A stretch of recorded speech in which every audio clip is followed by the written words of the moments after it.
Hello my lovelies and welcome to Teaching Tip of the Week. And this week it's quite a big question. How can I be a better teacher? How can I get better at teaching yoga?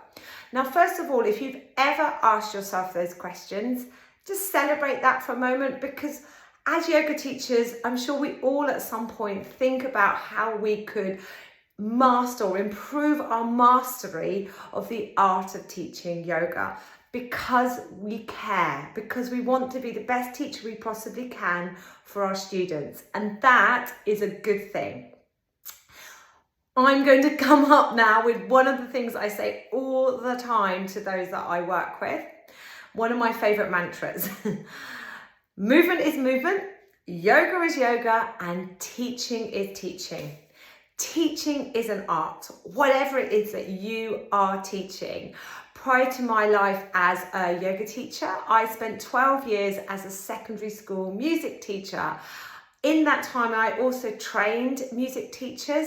And although yoga is very, very different, I don't know how I ended up here, but I have. Yoga is very, very different to teaching music and training music teachers.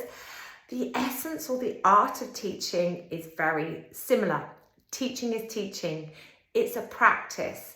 Now, you know, as someone who does yoga, that you have to do your practice. You can't master something unless you put in the time.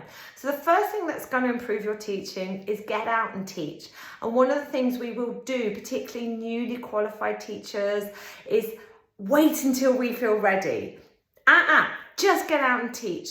I actively encourage my trainee yoga teachers to get teaching whilst they're training, because nothing is going to improve their teaching other than getting out and teach and practice the art of teaching. One thing that does help is we develop a sense of being a reflective practitioner. That is someone who reflects on their practice of their professions. As yoga teachers, we're reflecting on the art of teaching yoga. Now, that doesn't mean, and I'm laughing here because this is something that I can be really guilty of, is you teach a class and think, well, that was rubbish. I'm in the wrong job. We've all been there, don't worry. Now, I don't mean have a go at yourself at the end of every class. It's much better to try and take that balanced view and actually, rather than trying to identify what went wrong, question, well, what would happen if I tried this next time? And listen. I don't want to belittle the art of teaching yoga. I love yoga. I love teaching yoga. I love training yoga teachers, but it is just a yoga class.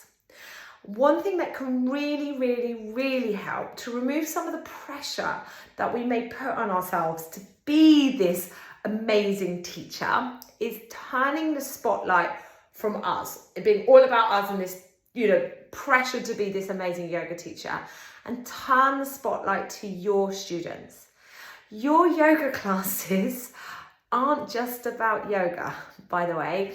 People aren't just coming to yoga for yoga. And I'm going to cite the example of my pregnancy and postnatal yoga classes and lockdowns. I'm thinking, if you can remember, November 2020, we went into our second lockdown in the UK, and I had 2 full in-person booked mum and baby classes and a full pregnancy class. I had to contact all these ladies and say these classes were going to be online, okay?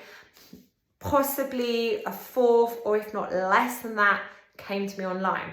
And they virtually all came back, those that didn't come to me online, with the same reason.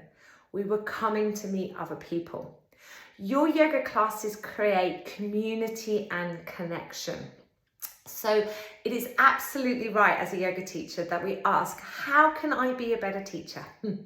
Practice teaching, try things, see it as an experiment. I often think, your lesson plan is your hypotheses. Let's see how this goes. Try something. If something doesn't go quite according to plan, be kind to yourself. You're human. You're just teaching yoga. You're teaching an hour of movement, breath, mindfulness. It is all really important stuff, but it is just an hour that you're giving these people often, okay? And then as part of that reflection, rather than thinking, well, that went wrong and that went wrong and I got confused between my left and my right and my flow didn't go as planned, stop that chitter chatter and think, next time I'm going to try this. Or that didn't go according to plan, but it didn't matter. So to summarize, how can I be a better yoga teacher? Go out and practice teaching, okay? As part of that, start reflecting in a neutral stance. That's a good one. Neutrally about how that class went and what you might do next time.